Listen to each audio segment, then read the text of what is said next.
Labą dieną. Šiandien siūlome išklausyti kursą Verslumo kultūra. Primenu, kad kursas yra parengtas projekto Europos regiono verslumo tinklas, trumpinys EFEB metu. Šis projektas finansuojamas pagal ES programą Erasmus+.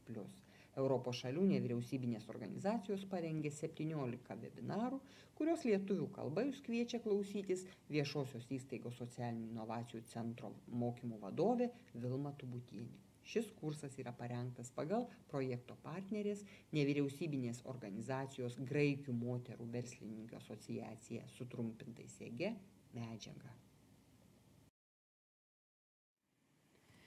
Taigi šiandien tęsėme temą B – smulkus bei vidutinis verslas ir skaitmeninė ekonomika ir pristatome jums 5-ąjį kursą Verslumo kultūra.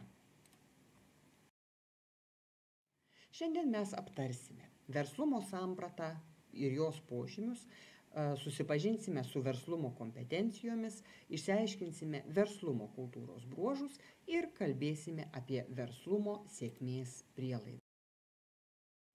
Taigi, kas yra verslumas?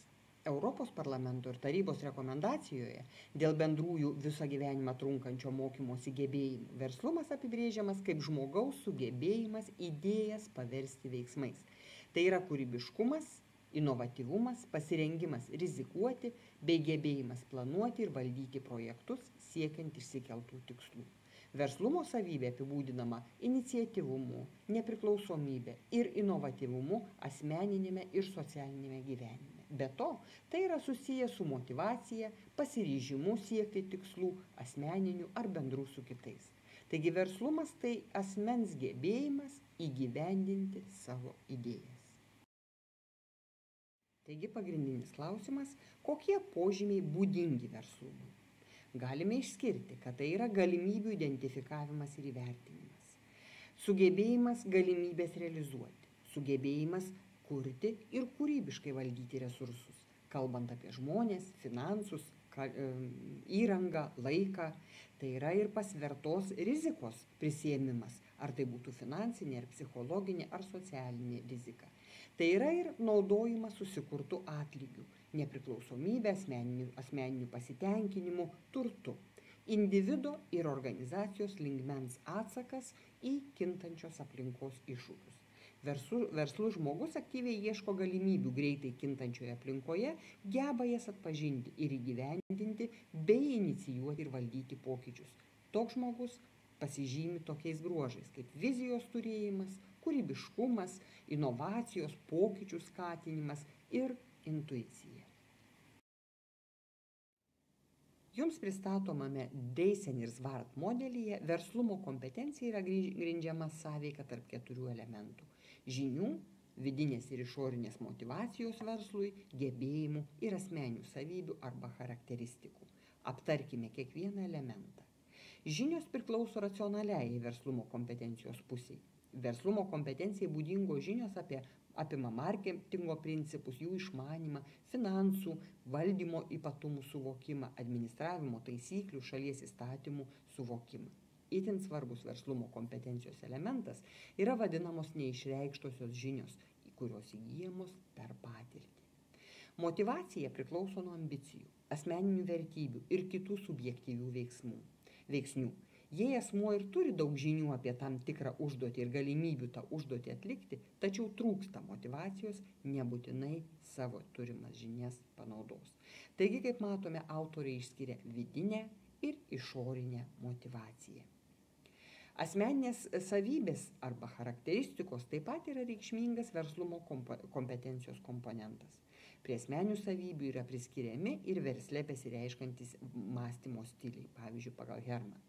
Dažniausiai yra akcentuojamas rezultato siekimas, savikontrolė, polinkis rizikuoti. Nustatyta, kad šios savybės labiau pasireiškia būtent verslininkų tarpe. Ir gebėjimai. Tai dar vienas verslumo kompetencijos modelio komponentas. Jis atspindi gebėjimą veikti. Gebėjimus galima plėtoti, juos lengviau išmokti ir keisti.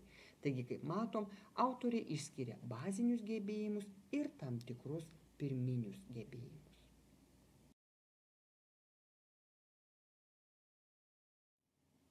Šie bruožai yra priklausomi nuo taip vadinamos verslumo kultūros, kuriai būdinga nepriklausomybė, noras savarankiškai priimti sprendimus ir mėgauti savo pasirinktą veiklą, pasitikėjimas savimi, drąsių sprendimų savarankiškas priėmimas, nesėkmės atveju tikėjimas, kad viską galima ištaisyti, tikslingumas ir atkaklumas, verslus žmogus ryžtingai ir ištvermingai eina užsibrėžto tikslo link, susitelkimas. Verslus žmogus žino, ko nori ir geba susikoncentruoti ties konkrečia užduotimi. Naujų iššūkių paieška ir dideli reikalavimai savo. Tai yra neapsiribojama vienu laimėjimu ir siekiama naujų aukštumų. Kūrybiškumas ir greitas sprendimų priėmimas. Tai yra nuolatinis naujų galimybių verslui pagerinti ieškojimas, strategijų kūrimas, įvairių problemos sprendimų galimybių paieškos ir gebėjimas greitai apsispręsti, jeigu tai yra būtina. Tai padeda aplenkti konkurentus. Verslininkas yra centrinė verslininkystės proceso ašis. Todėl individo lygmens veiksniai turi ypatingai svarbę reikšmę verslo kūrimai ir jo plėtrai. Jūs matote tam tikras verslumo savybės išvardintas šitame bičių koryje. Taigi verslumo procese sėkmė priklauso nuo to, ar esi inovatyvus, ar esi linkęs rizikuoti, ar sugebi mokytis, spręsti probleminės situacijas, ar išlaikai komandinio darbo kultūrą, ar esi proaktyvus, ar sugebi rasti kūrybingus sprendimus. Verslumą nulėmė išorinės sąlygos, sukuriančios galimybės pradėti verslą ir tai, kaip pats verslininkas pažįsta ir vertina savo turimus gebėjimus. Taigi verslumo procesui svarbus elementai gali būti individo, organizacijos ar valstybės lygmens. Trumpai aptarkime verslumui svarbius elementus. Verslininkystės pradžiai įtakos turintys išoriniai verslo aplinkos veiksniai. Jie gali būti priskiriami makro lygmens. Verslo aplinkoje atsirandanti galimybė, taip pat makro lygmuo. Asmens potencialaus verslininko gebėjimai, žinios, asmeninės savybės bei patirtis, kurie padeda atpažinti verslo galimybę. Tai jau yra individo lygmuo. Taip pat didelį vaidmenį vaidina verslo įmonė, jos elgsena bei rezultatai. Čia jau yra organizacijos lygmuo. Ir be jokios abejonės verslininkystės socioekonominiai rezultatai. Tai yra makro lygmuo.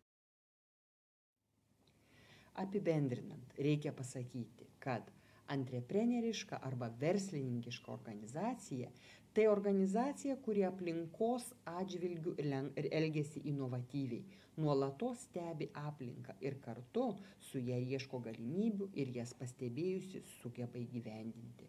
Verslumui atsiskleisti reikia ne tik pastebėti galimybės, bet gebėti šitas galimybės realizuoti.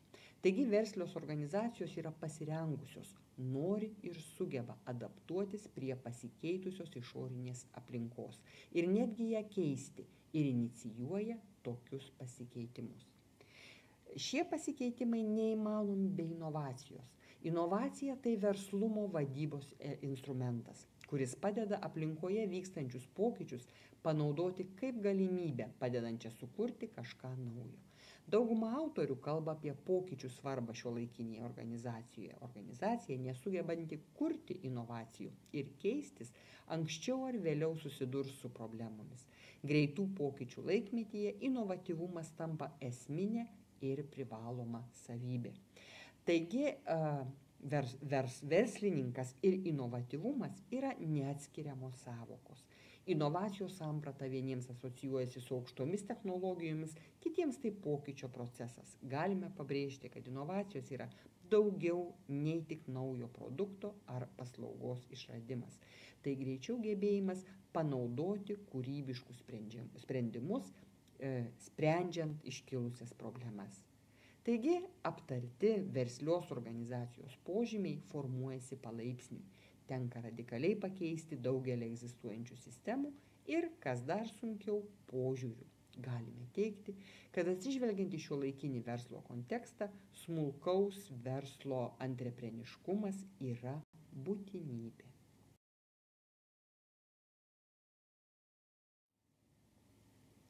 Dėkojame už dėmesį ir tikimės, kad šio webinaro tematika padėjo Jums įžvelgti savo kaip inovatyvaus verslininko savybės. Kviečiame prisijungti ir išklausyti kitus šios ar kitų temų webinarus.